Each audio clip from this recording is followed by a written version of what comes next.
మళ్ళీ same Pinky case లాగానే teams అనే నైటే ఫామ్ చేసి మా ఎస్ఐ ధర్మేషు, రమేషు, వెంకటేష్ వాళ్ళు వీళ్ళ సమక్షంలో అందరినీ బాగా తీసి మా ఆఫీసర్స్ అంతా కొంచెం వచ్చారు. అప్పటికి సపోర్ట్ స్టార్ట్ అయింది.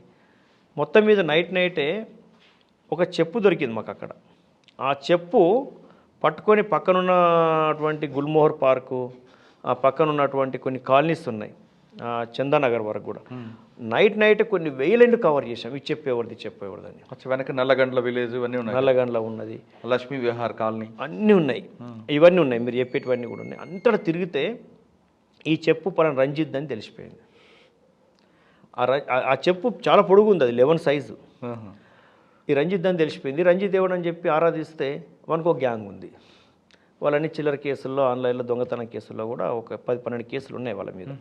అరెస్ట్ అయి ఉన్నారు. వాళ్ళ ఫొటోస్ వచ్చి అన్నీ వచ్చేసాయి. నైటు మేము ప్రయత్నం 11 o'clock 11:30కి మొదలు పెడితే 4-4:30 కల్లా ఎర్లీ మార్నింగ్ కేసు డిటెక్ట్ అయిపోయింది. పికప్ చేశారా? పట్టుకొచ్చేసాం.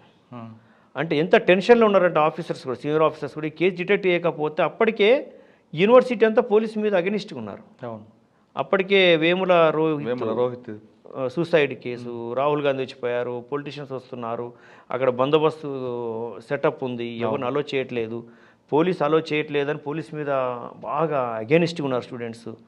అంత ఉన్నటువంటి అటువంటి అట్మాస్ఫియర్లో ఈ సంఘటన